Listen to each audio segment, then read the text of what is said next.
Hello दोस्तों, मैं हूं आपका फ्रेंडली ट्यूटर घनश्याम और आज की इस वीडियो में हम ऑप्टिकल एक्टिविटी के बारे में पढ़ने वाले हैं। लेकिन उससे पहले अगर आप इस चैनल पर नए हैं तो इस चैनल को सब्सक्राइब कीजिए ताकि जिन लोगों को इसकी ज़रूरत है उन तक ये वीडियोस पहुंच सके और साथ ही बेल आइकॉन को प्रेस करना ना भूलें ताकि जब भी मैं वीडियो अपलोड करूँ सबसे पहले आपको नोटिफिकेशन आए।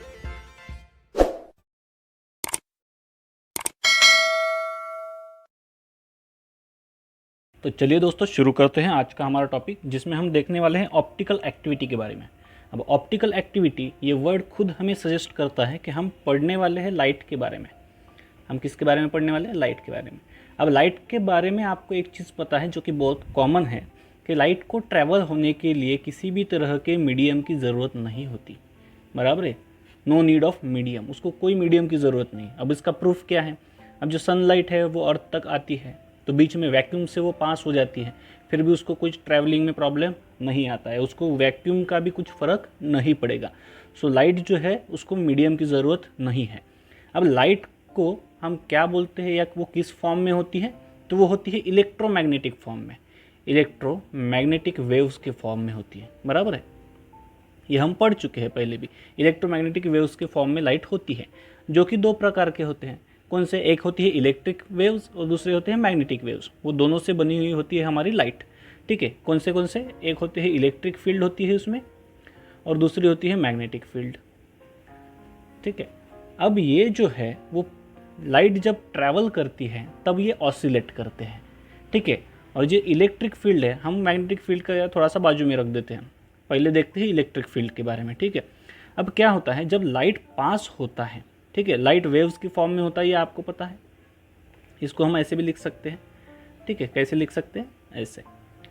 ठीक है, तो लाइट जो है जब प्रोपोगेट होती है तो इलेक्ट्रिक जो फील्ड है उसके परपेंडिकुलर ऑसिलेट होती है।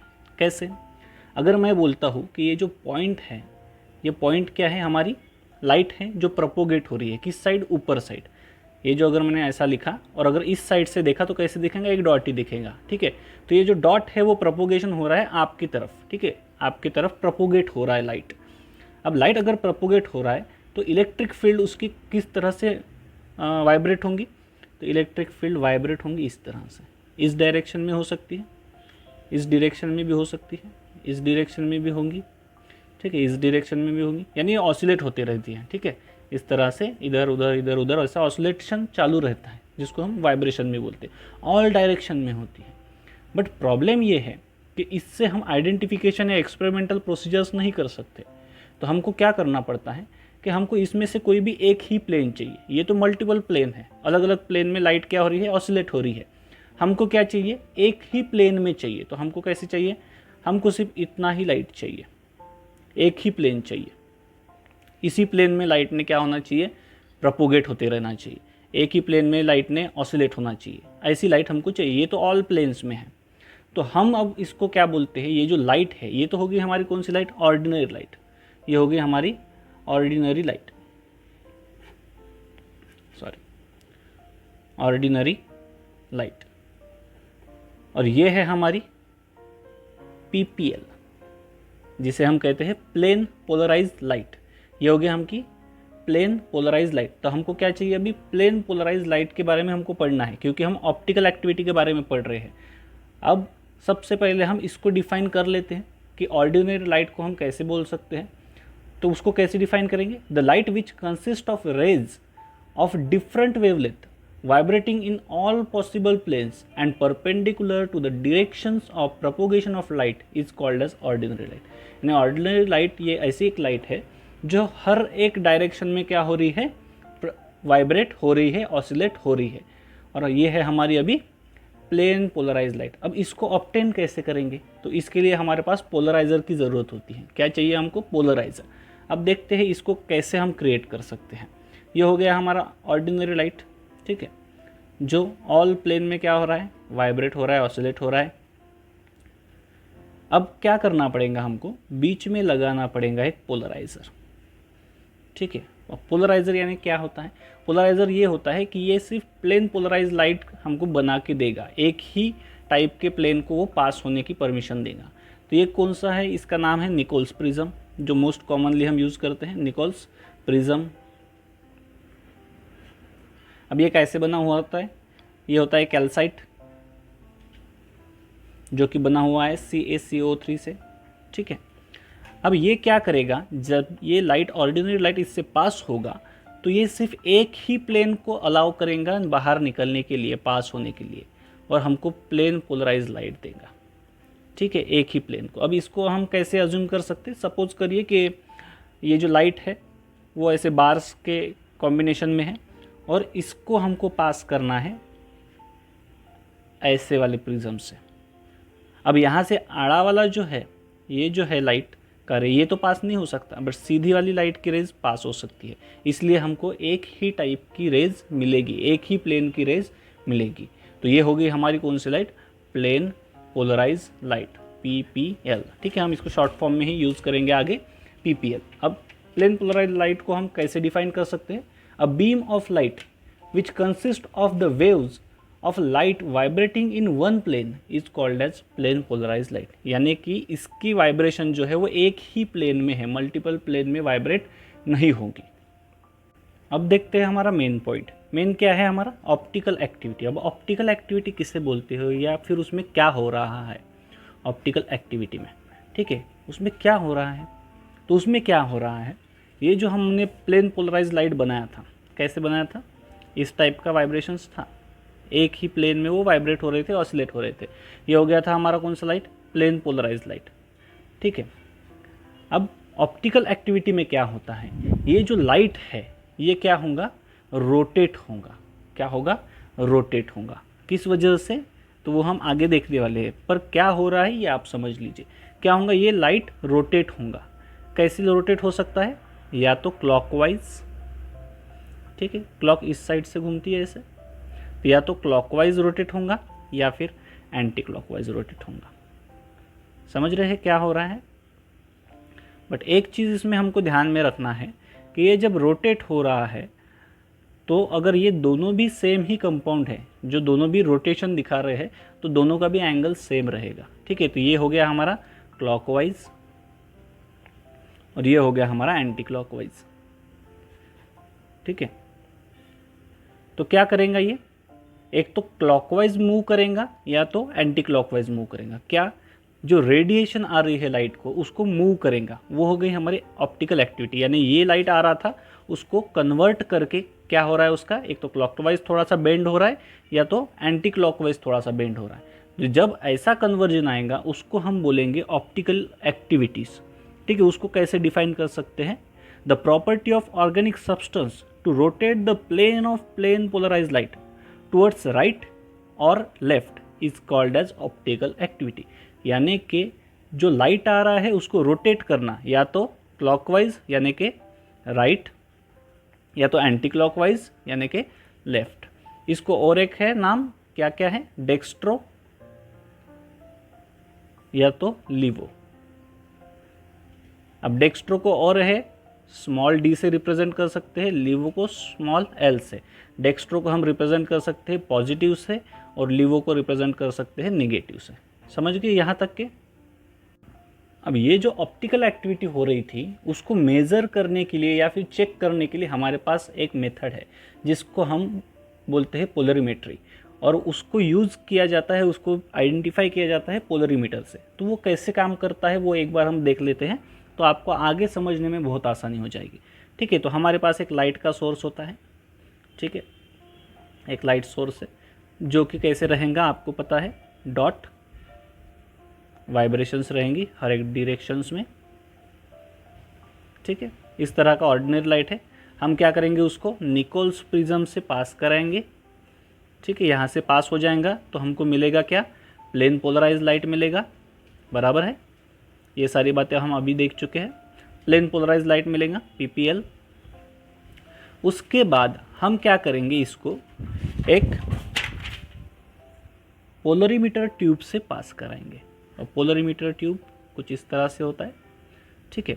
यहाँ से हम इसको पास कराएंगे। अब इसके अंदर क्या होता है? ऑप्टिकली एक्टिव सब्सटेंस होता है, ऑप्टिकली एक्टिव कंपाउंड हम इसके अंदर लेते हैं।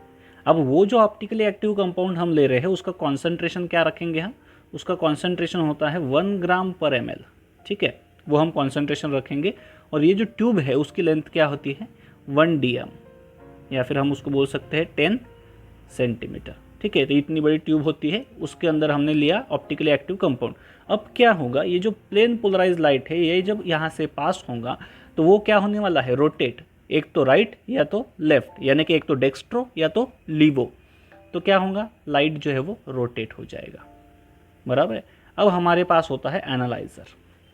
ठीक है, अब एनालाइज़र में क्या होता है, यहाँ पे 0 है सपोज, तो यहाँ पे -5 डिग्री, यहाँ पे 10 डिग्री, -10 डिग्री, यहाँ पे 5 डिग्री, यहाँ पे -10 डिग्री, ऐसे सॉरी यहाँ पे +10 डिग्री। तो ऐसे उसके अंदर सब कुछ फीड किया हुआ होता है। अब जब ये लाइट यहाँ से पास होगा तो वो हमको क्या दिखाएगा, जितने डिग्री का वो डिफ्लेक्शन कर रहा है वो डिफ्लेक्शन हमको दिखाएगा। तो ये क्या है, हमारा एनालाइज़र है। और उसके बाद क्या होता है, एक डिटेक्टर होता है। तो वो डिटेक्टर हमको बताएगा कि ऑप्टिकल एक्टिविटी इसकी कितनी है। अब इसमें क्या हुआ एक्चुअल में, ये जो हमने पोलरीमीटर ट्यूब लिया उसमें एक्चुअल में क्या हुआ वो मैं आपको दिखाता हूँ। क्या हुआ, ये ऐसे लाइट था, हमने भेजा अंदर, ठीक है, तो अंदर जब गया तब ये धीरे धीरे क्या होते गया, डिफ्लेक्ट होते गया। ठीक है, और ऐसे डिफ्लेक्ट होकर ये बाहर निकला, डिफ्लेक्ट होकर ये बाहर निकला। और बाहर आने के बाद हमने एनालाइजर से इसको क्या किया, स्टडी किया कितना वो डिफ्लेक्ट हुआ, और उसके बाद हमने उसको डिटेक्ट किया। अब ये जो पूरा पोलरीमीटर का एक्सपेरिमेंट है वो हमको 3 टाइप के रिजल्ट दे सकता है। कितने टाइप के, 3 टाइप के रिजल्ट। कौन से देगा वो, 3 टाइप के रिजल्ट्स देगा। पहला रिजल्ट वो देगा अनअफेक्टेड, जैसे कि वैसे ही रेज वापस आ जाएंगे, जैसे ये प्लेन पोलराइज लाइट डाला वैसे ही प्लेन पोलराइज लाइट यहाँ पे डिटेक्ट हो जाएगा। ठीक है, तो अनअफेक्टेड आ सकता है, अनअफेक्टेड आ सकता है, बराबर है। अगर अनअफेक्टेड है तो हम क्या बोलेंगे, ये जो कंपाउंड है वो ऑप्टिकली इनएक्टिव है ना, उसने कुछ भी डिफ्लेक्शन नहीं दिखाया, इसका मतलब वो ऑप्टिकली इनएक्टिव है। और अगर उसने राइट साइड में रोटेशन दिया तो हम क्या बोलेंगे, उसने दिया क्लॉकवाइज रोटेशन, उसने दिया क्लॉकवाइज रोटेशन, यानी कि राइट साइड का रोटेशन, यानी कि राइट साइड में रोटेशन दिया, जिसको हम क्या बोल सकते हैं, डेक्स्ट्रो बोल सकते हैं, या फिर स्मॉल डी से रिप्रेजेंट कर सकते हैं, या फिर प्लस से रिप्रेजेंट कर सकते हैं, बराबर है।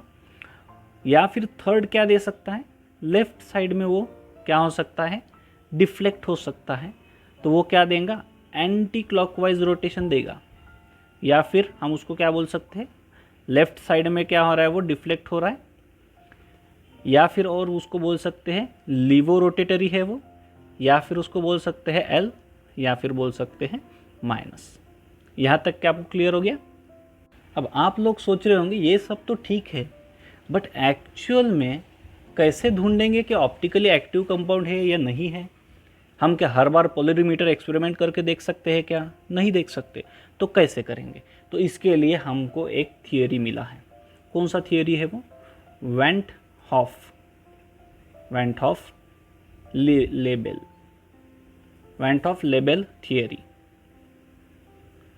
ये जो थियरी है इसके थ्रू हम पता कर सकते हैं कि हमारा जो कंपाउंड है वो ऑप्टिकली एक्टिव है या नहीं है। इस थियरी में हमको वेज कन्फर्मेशन वगैरह के बारे में बताया है, जो अगर आपको पढ़ना है तो हमने केमिस्ट्री का जो ऑर्गेनिक का जो बेसिक स्टडी का वीडियो बनाया था उसमें आप देख सकते हैं। हम डायरेक्टली जो हमारे काम का है ऑप्टिकल एक्टिविटी में वो देखेंगे अभी, ठीक है। तो उसने क्या बोला था, इस थियरी में क्या बोला था कि सब्सटेंस जो है वो वाला जिसका हम ऑप्टिकली एक्टिव है या नहीं है वो देखने वाले हैं, वो कायरल होना चाहिए। वो क्या होना चाहिए, कायरल।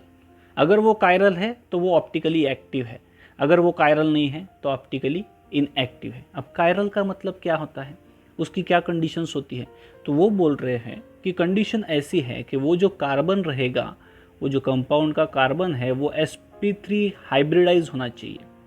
ठीक है, sp3 हाइब्रिडाइज का मतलब आपको पता है 4 सिग्मा बॉन्ड होने चाहिए, उसमें 4 सिग्मा बॉन्ड होने चाहिए। और वो चारों के चारों बॉन्ड जो है वो डिफरेंट एटम्स के साथ अटैच्ड चाहिए। चारों के चारों जो बॉन्ड है वो अलग अलग एटम्स के साथ क्या होने चाहिए, अटैच होने चाहिए।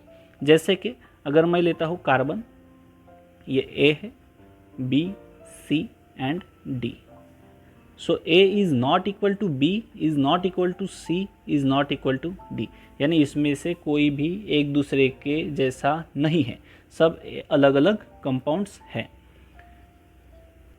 अगर हमको इसका एग्जांपल लेना है तो हम क्या ले सकते हैं, लैक्टिक एसिड का एग्जांपल ले सकते हैं, ठीक है, जो मैक्सिमम टाइम बुक में दिया हुआ होता है। कैसे, COOH, यहाँ पे OH, यहाँ पे हाइड्रोजन और नीचे CH3, ठीक है। ऐसे हम कंपाउंड ड्रॉ कर सकते हैं जिसमें का एक भी कंपाउंड एक दूसरे के साथ क्या है, सिमिलर नहीं है। यहाँ पे OH है तो यहाँ पे हाइड्रोजन है, तो यहाँ पे CH3 है, तो यहाँ पे COOH है, ठीक है। चारों के चारों कंपाउंड क्या है, अलग अलग है, इसीलिए इस कार्बन को हम क्या बोलेंगे, कायरल कार्बन बोलेंगे, और इसको हम एस्ट्रिक से क्या करते हैं, डिनोट करते हैं, उसको स्टार कर देंगे। तो ये कार्बन हो गया हमारा कायरल कार्बन, ठीक है।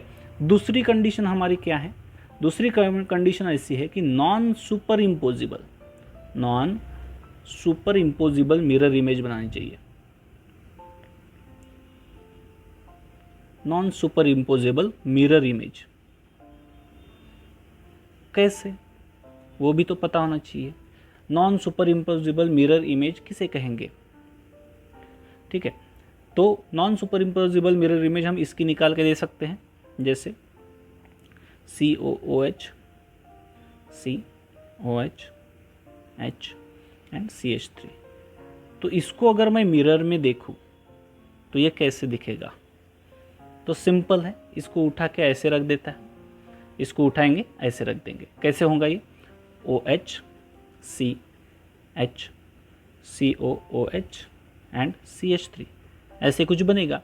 अब इसको उठा के इसके ऊपर अगर मैं रखता हूँ तो ये दोनों भी सुपर इम्पोज नहीं होंगे, यानी इसको अगर ऐसे रखा तो ये पीछे वाला जो कंपाउंड है वो हाइड नहीं होगा। कैसे, सिंपल एग्जांपल से हम देखते हैं, जैसे कि अगर मैं बोलता हूँ ये हो गई मेरी एक इमेज, ठीक है। अब इसकी मिरर इमेज कैसे बनेगी, ऐसे बनेगी, बराबर है। ये ऐसा है तो कैसे दिखेगा, ऐसा दिखेगा, उल्टा होके, बराबर है।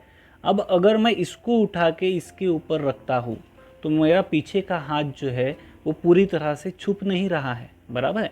पूरी तरह से छुप पा रहा है क्या, नहीं। ये जो है इसकी मिरर इमेज अगर इसके ऊपर मैं रखता हूँ, इसकी मिरर इमेज मैं इसके ऊपर रखता हूँ तो दोनों भी क्या होना चाहिए था, छुपना चाहिए था। पीछे वाला जो है पूरी तरह से छुपना चाहिए था, बट ये छुप नहीं पा रहा है। इसका मतलब ये क्या है, non super imposable mirror image है।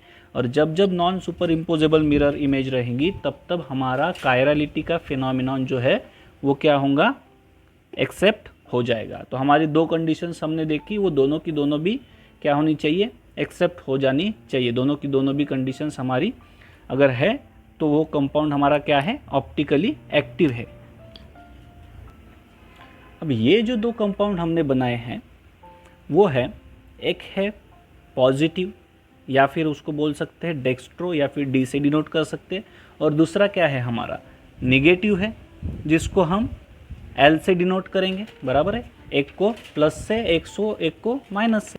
अब हमको इसमें कौन सी चीज़ याद रखना है कि इसने जितना लेफ्ट साइड में रोटेशन दिखाया है उतना ही ये वाला राइट साइड में रोटेशन दिखाएगा, यानी जिस एंगल से इसने रोटेशन दिखाया उतना ही एंगल ये क्या करेगा, अपोजिट साइड में दिखाएगा। समझ रहे हैं, ये एंगल अगर लेफ्ट साइड में अगर इसने 40 डिग्री दिखाया है तो ये राइट साइड में क्या करेगा, 40 डिग्री दिखाएगा। डी वाला राइट साइड में दिखाएगा और एल वाला लेफ्ट साइड में दिखाएगा एंगल, बराबर है। अब इन दोनों को हम क्या बोलते हैं, एक दूसरे के इनैंशियोमर बोलते हैं। क्या बोलते हैं इसको, इनैंशियोमर। और ये क्या है, एक दूसरे के ऑप्टिकल आइसोमर्स है। इसका ये जिसका स्ट्रक्चरल और जिसका मॉलिक्यूलर फार्मूला सेम है बट स्ट्रक्चरल फार्मूला डिफरेंट है, और ये इन दोनों की भी प्रॉपर्टीज़ जो है सब प्रॉपर्टीज़ सेम रहेंगी। सिर्फ कौन सी प्रॉपर्टी डिफरेंट रहेंगी, इसकी सिर्फ ऑप्टिकल एक्टिविटी ही डिफरेंट रहेंगी, बाकी की सारी प्रॉपर्टीज़ इसकी क्या रहेंगी, सेम रहेगी। और सिर्फ ये क्या करेगा, डिफ्लेक्शन जो है वो अलग अलग दिखाएगा। तो ये दोनों क्या हो गए, एक दूसरे के इनैंशियोमर्स हो गए। अब इनैंशियोमर्स को हम कैसे डिफाइन कर सकते हैं, इनैंशियोमर्स को कैसे डिफाइन करेंगे, stereo isomers which are non super imposable mirror image of each other and rotate the plane of plane polarized light to the same angle but in opposite direction। Is called as enantiomer और enantiomorph. इसको enantiomer या फिर क्या बोल सकते हैं, इनेंशियोमॉर्फ। ठीक है, तो कंफ्यूज होने की ज़रूरत नहीं है, इनेंशियोमर लिख के रहा तो भी चलेगा, इनेंशियोमॉर्फ लिख के रहा तो भी चलेगा। तो इनेंशियोमर किसे कहते हैं हमने देख लिया है। हमारे पास अगर एक प्लेन पोलराइज लाइट है तो वो दो तरह से क्या हो सकता है, डिफ्लेक्ट हो सकता है, या तो राइट में या तो लेफ्ट में। अगर राइट में होता है तो उसको हम क्या कह रहे थे, डी, और लेफ्ट में होता है तो उसको कह रहे थे एल, इसको प्लस इसको माइनस। ठीक है, अब इन दोनों का जो डिफ्लेक्शन है वो क्या रहने वाला था, सेम रहने वाला था, यानी कि इनका एंगल क्या रहने वाला था, सेम एंगल रहने वाला था। यहाँ तक समझ गए। अब हमको देखना है रेसेमिक मिक्सचर। क्या देखना है, रेसेमिक मिक्सचर। अब रेसेमिक मिक्सचर किसे कहेंगे, अब जब जिस सॉल्यूशन में ये दोनों के दोनों भी कंपाउंड्स है और सेम क्वांटिटी में है, दोनों के दोनों कंपाउंड्स है और सेम क्वांटिटी में है, कौन से, प्लस वाला भी है माइनस वाला भी है, डी वाला भी है और एल वाला भी है, और दोनों की क्वांटिटी क्या है, सेम है, दोनों की क्वांटिटी क्या है, सेम है। अब जब दोनों सेम क्वांटिटी में रहेंगे तो ये क्या करेंगे, इसका रोटेशन अगर है राइट साइड में, इसका है लेफ्ट साइड में, और दोनों का एंगल तो सेम रहेगा, तो क्या करेंगे, एक दूसरे को ये कैंसिल करेंगे, एक दूसरे को क्या करेंगे, ये कैंसिल करेंगे, कैंसिल ईच अदर, एक दूसरे को पूरी तरह से क्या कर देंगे, कैंसिल करेंगे। जैसे कि एक आध मैंने बीकर लिया, इस बीकर में मेरे दो टाइप के कंपाउंड्स है, एक है लिवो रोटेटरी और एक है डेक्स्ट्रो रोटेटरी। ठीक है, तो क्या करेंगे, ये वाला जो है इसको लेफ्ट साइड में अगर मूव करता है तो ये वाला उसको क्या करेंगे, राइट साइड में। तो अगर मैंने यहाँ से लाइट पास किया तो ये लाइट को अगर राइट साइड में मूव कर रहा है तो ये लेफ्ट साइड को कर रहा है, तो दोनों भी एक दूसरे को क्या कर देंगे, कैंसिल कर देंगे, और मेरा लाइट जैसे का वैसे ही बाहर आ जाएगा। यानी कि वो वाला मेरा कंपाउंड जो है वो क्या है, रेसेमिक मिक्सचर है। किसका, दोनों का भी, दोनों भी कंपाउंड का रेसेमिक मिक्सचर है और सेम क्वांटिटी में है, तो उसको हम बोलते हैं रेसेमिक मिक्सचर या फिर रेसिमेट। ठीक है, thank you for watching this video. ये वीडियो आपको कैसा लगा ये कमेंट सेक्शन में ज़रूर बताएं, क्योंकि आपके यही कमेंट मुझे नए वीडियो बनाने के लिए इंस्पिरेशन देते हैं। और साथ ही ये वीडियो व्हाट्सएप और फेसबुक के माध्यम से आपके दोस्तों के साथ ज़रूर शेयर करें, क्योंकि शेयर करने से नॉलेज बढ़ता है।